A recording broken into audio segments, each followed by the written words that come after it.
ಪಹಲ್ಗಾಮ್ನಲ್ಲಿ ಆದ ಉಗ್ರರ ಅಟ್ಟಹಾಸದ ನಂತರದಲ್ಲಿ ಇದೀಗ ಭಾರತದಾದ್ಯಂತ ಪ್ರತೀಕಾರದ ಪ್ರತಿಧ್ವನಿ ದಿನೇ ದಿನೇ ಹೆಚ್ಚಾಗ್ತಾ ಇದೆ. ಹಿಂದೂಗಳ ನರಮೇಧದ ಬೆನ್ನಲ್ಲೇ ಇದೀಗ ಆಪರೇಷನ್ ಸಂಹಾರ ಹೆಸರಲ್ಲಿ ಉಗ್ರರನ್ನ ಹುಡುಕಿ ಅವರನ್ನ ಅದೇ ಜಾಗದಲ್ಲೇ ನೆಲಸಮ ಮಾಡುವ ಕಾರ್ಯ ಕೂಡ ಚುರುಕಾಗಿದೆ. ಎಲ್ಲಾದ್ರೂ ಹೇಗಾದ್ರೂ ಯಾವಾಗಾದ್ರೂ ಯುದ್ಧಕ್ಕೆ ರೆಡಿನಾ ಭಾರತ? ಪಾಕಿಸ್ತಾನಕ್ಕೆ ಭೂಸೇನೆ ಬೆನ್ನಲ್ಲೇ ನೌಕಾಪಡೆ ಕೂಡ ನೇರ ಸಂದೇಶವನ್ನ ರವಾನೆ ಮಾಡಿದೆ. ಇಡೀ ದಿನದ ಬೆಳವಣಿಗೆಗಳ ಬಗ್ಗೆ ನಿರಂತರ ವರದಿಗಾರಿಕೆ ರಿಪಬ್ಲಿಕ್ ಕನ್ನಡದಲ್ಲಿ ನೀವು ಗಮನಿಸ್ತಾ ಇದ್ದೀರಿ. ಕಣಿವೆ ರಾಜ್ಯದಿಂದಲೇ ನೇರ ಗ್ರೌಂಡ್ ರಿಪೋರ್ಟ್ ಅನ್ನ ನೀಡ್ತಾ ಇರುವ ಏಕೈಕ ಕನ್ನಡದ ಚಾನೆಲ್ ರಿಪಬ್ಲಿಕ್ ಕನ್ನಡ.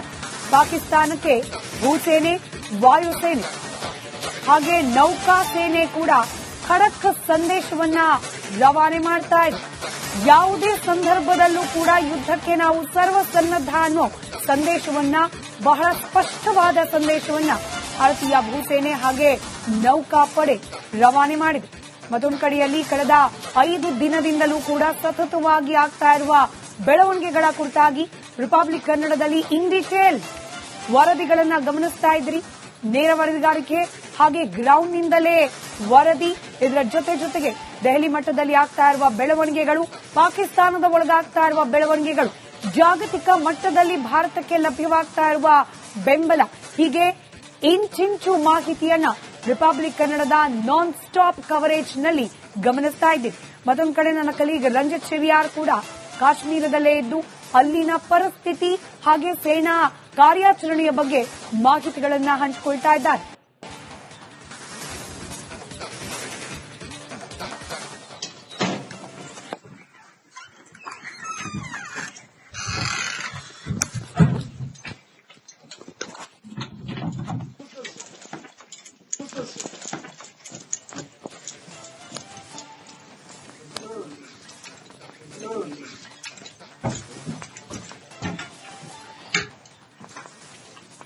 ಮತ್ತಷ್ಟು ಡೀಟೇಲ್ಸ್ ನೊಂದಿಗೆ ನನ್ನ ಕಲೀಗ್ ರಂಜಿತ್ ಶಿರಿಯಾರ್ ಕಾಶ್ಮೀರದಿಂದಲೇ ನೇರ ಸಂಪರ್ಕದಲ್ಲಿದ್ದಾರೆ. ರಂಜಿತ್, ಯುದ್ಧ ಸನ್ನದ್ಧ ಅನ್ನೋ ಖಡಕ್ ಸಂದೇಶವನ್ನ ಭೂಸೇನೆ ಹಾಗೆ ನೌಕಾಪಡೆ ಕೂಡ ರವಾನೆ ಮಾಡ್ತಾ ಇರೋದು. ಇದರ ಜೊತೆಗೆ ಕಾಶ್ಮೀರದ ಒಳಭಾಗದಲ್ಲೂ ಕೂಡ ಅಡಗಿ ಕುಳಿತಿರುವ ಉಗ್ರರನ್ನ ಹುಡುಕಿ ಅವರನ್ನ ಅಲ್ಲೇ ಸಂಹಾರ ಮಾಡೋ ಕಾರ್ಯ ಕೂಡ ನಡೀತಾ ಇದೆ. ಏನೆಲ್ಲ ಗಮನಿಸ್ತಾ ಇದ್ರಿ? ಕಾಶ್ಮೀರ ಈ ದಿನ ಈ ಕ್ಷಣಕ್ಕೆ ಯಾವ ರೀತಿ ಇದೆ ಅನ್ನೋದನ್ನ ವಿವರಿಸೋದೇ ಆದ್ರೆ. ಖಂಡಿತ ಸ್ಮಿತಾ ರಂಗನಾಥ್, ನೋಡಿ, ಪ್ರತಿ ಕ್ಷಣವೂ ಕೂಡ ಯುದ್ಧೋತ್ಸಾಹದಿಂದ ಭಾರತ ಭಯೋತ್ಪಾದಕರನ್ನ ಮಟ್ಟ ಹಾಕಬೇಕು ಅಂತೇಳಿ ಹೊರಟಿದೆ. ಸುಮಾರು 27 ಜನ ಅಮಾಯಕ ಹಿಂದೂಗಳನ್ನ ಬರ್ಬರವಾಗಿ ಕೊಲೆ ಮಾಡಿದಂತ ಈ ಭಯೋತ್ಪಾದಕರನ್ನ ಹುಟ್ಟಡಗಿಸೋದಕ್ಕೆ ಭಾರತ ಸೇನೆ ಈಗ ಸರ್ವ ಸನ್ನದ್ಧವಾಗಿ ನಿಂತುಕೊಂಡಿರೋದನ್ನ ಗಮನಿಸ್ತಾ ಇದೀವಿ. ಅದರ ಆರಂಭ ಅನ್ನೋ ಹಾಗೆ ಭಯೋತ್ಪಾದಕರ ಮೂಲ ನೆಲೆಗಳನ್ನ ಸಂಪೂರ್ಣವಾಗಿ ಸರ್ವನಾಶ ಮಾಡಿಯಾಗಿದೆ. ಅವರ ಮನೆಗಳನ್ನು ಕೂಡ ಉಡಿಸ್ ಮಾಡಿಯಾಗಿದೆ. ಈಗ ಈ ಹೊತ್ತಿಗೆ ಬೈಸರಾನ್ ಮತ್ತೆ ಪೇಲಿಂಗಾವ್ ಇದರ ಮಧ್ಯದಲ್ಲಿ ಇರುವಂತಹ ಕೆಲ ಗ್ರಾಮಗಳಲ್ಲಿ ಮತ್ತೆ ಆ ಕಡೆ ಇರುವಂತಹ ಕೆಲವು ಫಾರೆಸ್ಟ್ಗಳಲ್ಲಿ ಈ ಭಯೋತ್ಪಾದಕರು ತಮ್ಮ ಟೆಂಟ್ಗಳನ್ನ ಮಾಡ್ಕೊಂಡಿದ್ರು. ಆ ಟೆಂಟ್ಗಳನ್ನೆಲ್ಲವನ್ನು ಕೂಡ ಧ್ವಂಸ ಮಾಡಿ ಈಗ ಅವರನ್ನ ಬಗ್ಗು ಬಡಿಯುವಂತ ಕಾರ್ಯಾಚರಣೆ ಬರದಿಂದ ಸಾಗಿದೆ. ಯುದ್ಧಕ್ಕೆ ಎಲ್ಲಾ ಗಡಿಗಳಲ್ಲೂ ಕೂಡ ಪಾಕಿಸ್ತಾನ ಮತ್ತೆ ಭಾರತದ ಎಲ್ಲಾ ಗಡಿಗಳಲ್ಲೂ ಕೂಡ ಶಸ್ತ್ರ ಸನ್ನದ್ಧವಾಗಿ ಇರುವಂತೆ ಸೂಚನೆ ಕೊಟ್ಟಾಗಿದೆ. ಎಲ್ಲರೂ ಕೂಡ ಈಗ ಯುದ್ಧಕ್ಕೆ ರೆಡಿ ಅನ್ನೋ ರೀತಿಯಲ್ಲಿ ವಾತಾವರಣ ಕಂಡು ಬರ್ತಾ ಇದೆ.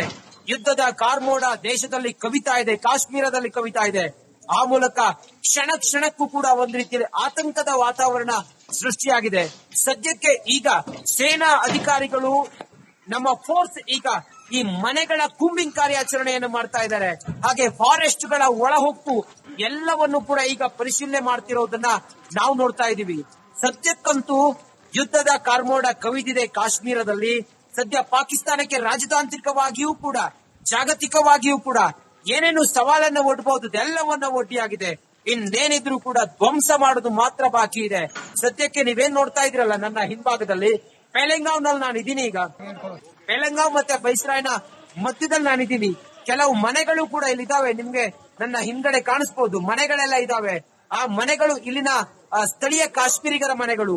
ಆ ಮನೆಗಳ ಜೊತೆಗೆ, ಆ ಮನೆಯ ಸಿಬ್ಬಂದಿಗಳ ಜೊತೆಗೆ, ಅಲ್ಲಿರುವಂತ ನಾಗರಿಕರ ಜೊತೆಗೆ ಈ ಭಯೋತ್ಪಾದಕರು ಕುಕೃತ್ಯಕ್ಕೆ ಬೇಕಾದಂತ ಸಹಕಾರವನ್ನ ಕೇಳ್ತಾ ಇದ್ವು ಅನ್ನೋದ್ರ ಬಗ್ಗೆ ಮಾಹಿತಿ ಇದೆ. ಆ ನಿಟ್ಟಿನಲ್ಲಿ ಈಗ ಕಾರ್ಯಾಚರಣೆಯನ್ನ ಮಾಡಿರುವಂತ ಅಧಿಕಾರಿಗಳ ತಂಡ ಅಲ್ಲೆಲ್ಲವೂ ಕೂಡ ಹೋಗಿ ಸರ್ಚ್ ಆಪರೇಷನ್ ಅನ್ನ ಮಾಡ್ತಾ ಇದ್ದಾರೆ. ಸದ್ಯಕ್ಕೆ ಈ ಸುಂದರವಾದಂತ ಪ್ರಕೃತಿಯ ನಡುವಲ್ಲಿ ಈ ರಾಕ್ಷಸರು ಮಾಡ್ತಾ ಇದ್ದಂತ ಕುಕೃತ್ಯ, ದೇಶ ದ್ರೋಹದ ಒಂದೊಂದೇ ಮುಖವಾಡವೂ ಕೂಡ ಬಯಲಾಗ್ತಾ ಇದೆ. ಸದ್ಯಕ್ಕೆ ಆರ್ಮಿ ಆಪರೇಷನ್ ಈಗ ಎಲ್ಲವನ್ನ ಒಳಹೊಕ್ಕು ಹೊರಡ್ತಾ ಇದೆ. ನೋಡಿಯಾ, ಡೀಪ್ ಫಾರೆಸ್ಟ್ ನಲ್ಲಿ ಇದ್ದಂತ ಈ ಕಿರಾತಕರು ಸಡನ್ ಆಗಿ ಬರ್ತಾರೆ. ಸಡನ್ ಆಗಿ ಬಂದು ಅಲ್ಲಿ ಏಕಾಏಕಿ ದಾಳಿಯನ್ನು ಮಾಡ್ತಾರೆ. ಪಾಪ ಏನಾಗ್ತಿದೆ ಅನ್ನೋದು ತಿಳಿಯೋಷ್ಟರಲ್ಲಿ ಎಲ್ಲವೂ ಕೂಡ ನಿರ್ನಾಮವಾಗಿ ಹೋಗುತ್ತೆ.